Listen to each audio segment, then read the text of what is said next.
تیرا شکر ہے، اللہ تیرا شکر ہے، اللہ تیرا شکر ہے۔ اور اسی طرح سے 27 رجب کے روزے کا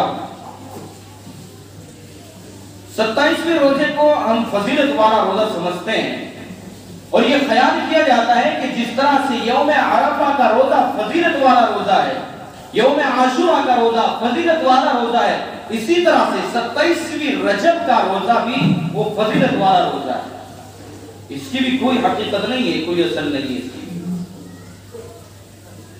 بلکہ کہا تو یہ جاتا ہے کہ 27 رجب کا روزہ جس نے رکھا 1000 روزے کے برابر اس کو ثواب ملے گا، اس لیے اس کو کہا جاتا ہے ہزاری روزہ۔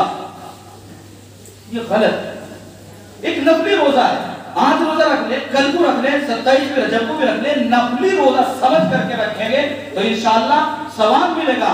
اب 1000 نہیں، لاکھ کا ثواب دے دے، اللہ کیا کوئی کمی تھوڑا ہی ہے، لیکن ہم اپنی طرف سے اہتمام کے ساتھ کہ آج کا روزہ رکھیں گے 27 رجب کا تو 1000 روزے کے برابر ثواب ملے گا، اس کی کوئی اثر نہیں ہے، اس سے بچنا رہا۔ حضرت عمر فاروق رضی اللہ تعالیٰ عنہ کے دور میں آپ کو معلوم ہوا کہ کچھ لوگ 27 رجب کا روزہ رکھنے کا اہتمام کر رہے ہیں، چونکہ ان حضرات کے ہاتھوں دین کے اندر ذرا سا ادھر سے ادھر ہونا بہت ہی برا سمجھتے تھے، اور ہو ہی نہیں سکتا کہ دین سے ذرا سا ادھر ادھر ہو جائے۔ تو حضرت عمر رضی اللہ تعالیٰ عنہ کو معلوم ہوا کہ کچھ لوگ 27 رجب کا روزہ رکھ رہے ہیں اہتمام کے ساتھ۔ حضرت عمر فاروق رضی اللہ تعالیٰ عنہ باہر نکل گئے اور ایک ایک آدمی کو پکڑ کر کے کہتے کہ تم میرے سامنے کھاؤ، مجھے کھانا کھا کر کے اس بات کا ثبوت دو کہ تمہارا آج روزہ نہیں ہے۔ کیوں؟ یہ تو بدعات کا سد باب کرنے والے یہ حضرات تھے، اگر وہ اہتمام نہ کرتے تو یہ سلسلہ چلتا رہتا۔